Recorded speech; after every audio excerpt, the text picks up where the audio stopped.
Hello friends, welcome to our psychology class.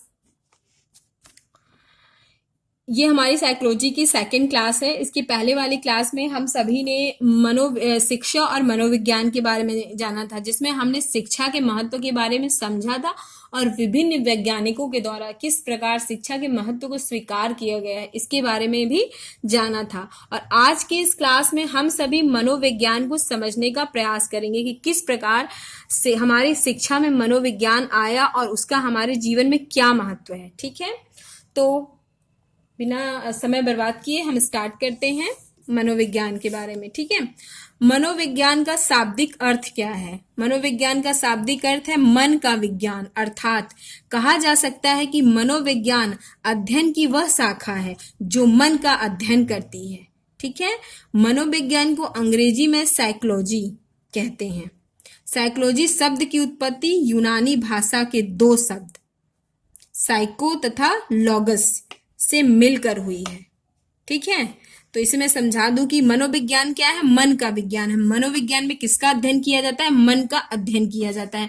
मनोविज्ञान को अंग्रेजी में हम क्या कहते हैं? साइकोलॉजी कहते हैं। साइकोलॉजी शब्द की उत्पत्ति किससे हुई है? तो यूनानी भाषा से हुई है। ठीक है, अंग्रेजी में साइकोलॉजी की उत्पत्ति यूनानी, हाँ, ये दो शब्दों से मिलकर बना है। किससे? साइकी मीन्स साइकी, ठीक है, और दूसरा क्या है? लॉगस, ये देखिए, ठीक है, इससे मिलकर हुई है। और साइकी का अर्थ क्या होता है? आत्मा।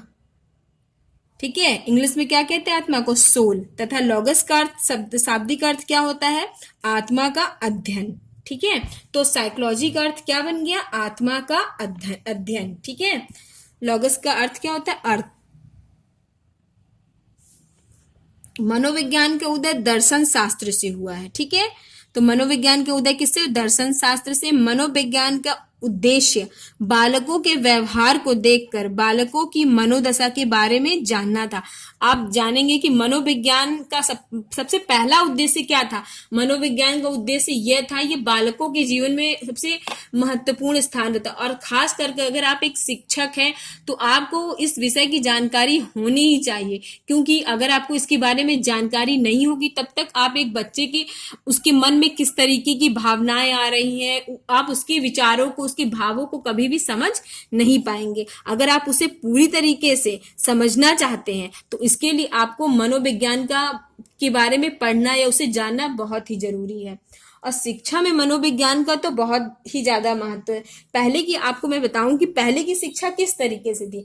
पहले की शिक्षा आप देखेंगे कि पूरी तरीके से अध्यापक केंद्र थी। जब हम लोग पढ़ा करते थे, आप भी याद करिए कि पुराने जब हम लोग पढ़ा करते थे तो क्या, जो हमें टीचर कह दे, हमें आज का भी समय सही है कि टीचर के बगैर टीचर एक मार्गदर्शक का काम करता है। अगर आप टीचर आपके पास ना हो तो आप हर एक इंसान के जीवन में गुरु का महत्व तो होता ही है। लेकिन पहले जो शिक्षा थी वो टोटली आप देखेंगे कि अध्यापक केंद्रित थी। टीचर को जो मन में आता था वो आते थे, बोर्ड में आए, बोर्ड में लिखे और पढ़ाए और चले गए।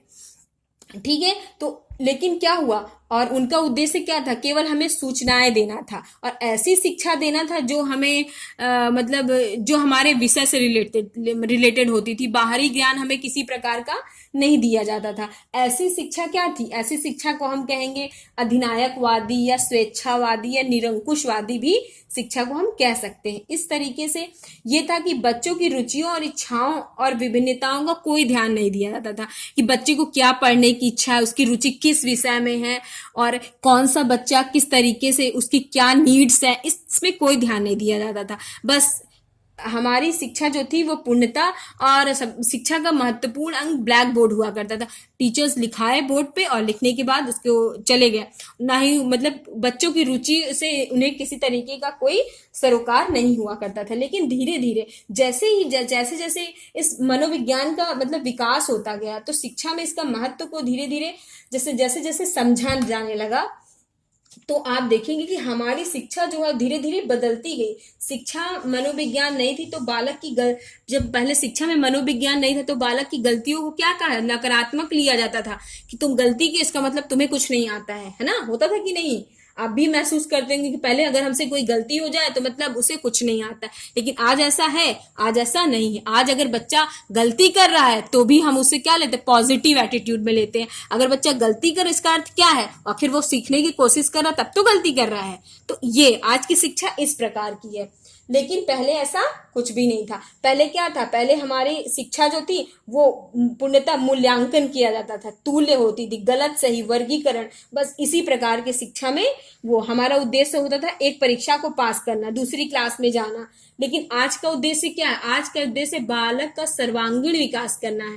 केवल बालक के एक ही क्षेत्र में उसका विकास ना हो, उसके हर क्षेत्र में उसका विकास हो। शिक्षा का उद्देश्य, पहले की शिक्षा का उद्देश्य क्या था, धर्म का उपचार करना था या प्रचार करना था। ठीक है, शिक्षा में मनोविज्ञान आने के पश्चात शिक्षा क्या हो गई, आधुनिक हो गई। वर्तमान की शिक्षा आप देखेंगे कि मनोविज्ञान आ जाने से हम बालक की क्षमताओं और व्यक्तिगत रुचियों का बहुत ही ज्यादा ख्याल रखते हैं। हम देखते हैं कि कौन सा बालक किस तरीके का है। अगर बालक में किसी प्रकार की कोई दिक्कत है तो हम उसे उस प्रकार की शिक्षा देते हैं। मतलब अगर वो कमजोर है तो हम उसे जिस तरीके का उसी हिसाब से पढ़ाते हैं। अगर बालक तेज है तो हम उसे उसी हिसाब से पढ़ाते हैं। अगर बालक को देखने में दिक्कत है तो हम उसके लिए जो उपकरण होते हैं वो प्रोवाइड कराते हैं ताकि बच्चे को दिक्कत ना हो सके। मतलब जिसकी जिस प्रकार की आवश्यकता है हम उसकी आवश्यकताओं को पूरा करने की कोशिश करते हैं। आज की ये शिक्षा है, लेकिन पहले ऐसा नहीं था। लेकिन अब आपको बताएं कि शिक्षा, अब की शिक्षा जो हो गई है वो पूर्णतः बालक केंद्रित हो गई है। आज की शिक्षा को हम क्या कहेंगे, प्रजातांत्रिक, बालक केंद्रित और मुक्त शिक्षा कह सकते हैं।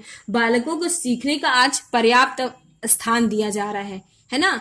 और आज की शिक्षा में हम क्या कर रहे हैं, बालकों की गलतियों को नकारात्मक नहीं ले रहे हैं बल्कि सकारात्मक ले रहे हैं। गलती कर रहा है तो अच्छी बात है, कम से कम वो सीख तो रहा है।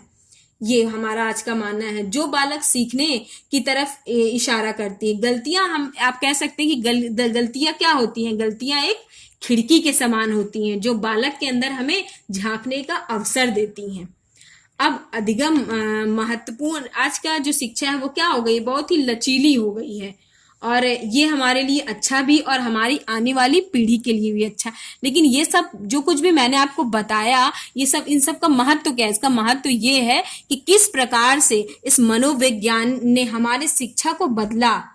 ठीक है, हमारे अंदर बहुत से बदलाव लाए, हमारी जो शिक्षा नीति है इसके अंदर बहुत से परिवर्तन किए। तो मनोविज्ञान आ जाने से मानव के जीवन में, या आप देखेंगे शिक्षा में बहुत बड़ा परिवर्तन आया है।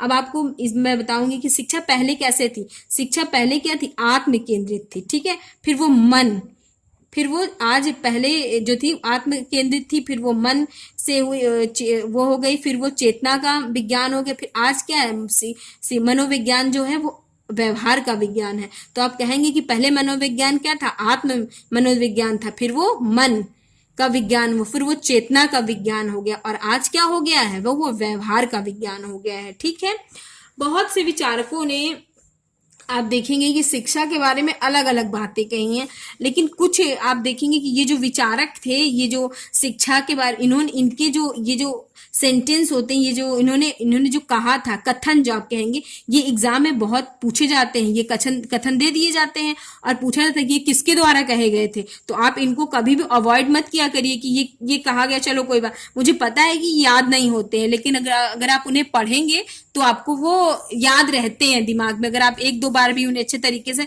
तो आपके मतलब आपके दिमाग में सेट हो जाते हैं। फिर अगर आपसे पूछा जाता है तो आपको ध्यान वो आ जाता है। इसलिए इनके कथनों को भी आप जरूर दें। जैसे वुडवर्थ के अनुसार, वुडवर्थ का क्या कहना था, सर्वप्रथम मानव विज्ञान ने अपनी आत्मा का त्याग किया, फिर मन का त्याग किया, फिर चेतना का त्याग किया, और अब यह व्यवहार की विधि को स्वीकार करता है। ये किसका कहना था, वुडवर्थ का। ठीक है, कि शिक्षा मनोविज्ञान कैसी थी, पहले आत्मा, फिर मन, फिर चेतना, फिर व्यवहार। ठीक है, वॉटसन का क्या कहना था, देखिए वॉटसन, मनोविज्ञान को व्यवहार का धनात्मक विज्ञान के रूप में परिभाषित किया है। वॉटसन का ये कहना था। अब आगे पढ़ते हैं। मैकडूगल, ये जो मैंने बता रही हूँ ये बहुत ही मनोविज्ञान के महत्वपूर्ण मनोवैज्ञानिक माने जाते हैं। जैसे मैकडूगल के शब्दों में, मनोविज्ञान आचरण एवं व्यवहार का यथार्थ विज्ञान है।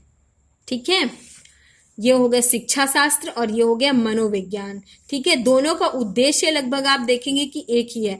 शिक्षा शास्त्र भी क्या है, व्यवहार में परिवर्तन, और मनोविज्ञान का क्या था, व्यवहार का अध्ययन। तो ये दोनों मिलकर के क्या बन गया, शिक्षा मनोविज्ञान।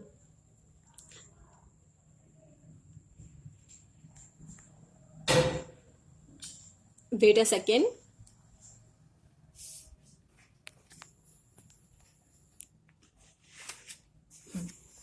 हाँ, अब कुछ इम्पोर्टेंट बातें हैं जो मैं आपको बता दूं कि अमेरिका के प्रसिद्ध मनोवैज्ञानिक एडवर्ड एल थॉर्नडाइक, सबने सुना होगा ना, बिल्ली जिनकी थी, हाँ वही एडवर्ड एल थॉर्नडाइक जो थे को प्रथम शिक्षक मनोवैज्ञानिक माना गया है। ठीक है, उन्होंने अपनी पुस्तक शिक्षा मनोविज्ञान जो कब प्रकाशित हुई थी 1913 ईस्वी में अधिक व्यवस्थित ढंग से शिक्षा मनोविज्ञान पर चिंतन किया था। तो अगर आपसे पूछा जाए कि शिक्षा मनोविज्ञान के वो कौन है, प्रथम शिक्षा मनोवैज्ञानिक कौन है, तो आपका आंसर क्या होगा, एडवर्ड एल थॉर्नडाइक। ठीक है, ये आपको याद हो, थॉर्नडाइक की कौन थी, बिल्ली, वही है ये एडवर्ड एल थॉर्नडाइक। ठीक है, और इन्होंने किसमें अपने सबसे पहले उन्होंने पुस्तक लिखी थी शिक्षा मनोविज्ञान, उसी में इन्होंने शिक्षा मनोविज्ञान के बारे में चिंतन प्रारंभ किया था। ठीक है, मनोविज्ञान का विषय क्या है, चेतना है, या विलियम जेम्स ने कहा है। विलियम जेम्स का क्या कहना था कि मनोविज्ञान का विषय क्या है, विषय चेतना है, यह कहना था विलियम जेम्स का।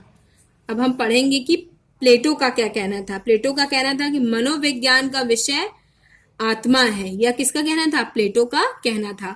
तो आज हम सभी ने जाना कि शिक्षा के बारे में तो हमने पहले ही जाना था कि शिक्षा क्या है और शिक्षा में मनोविज्ञान का क्या महत्व है, और आज हमने जाना कि मनोविज्ञान ने किस तरीके से हमारी शिक्षा को प्रभावित किया, हमें प्रभावित किया और हमारी इन नीतियों को, शिक्षा नीतियों को प्रभावित किया।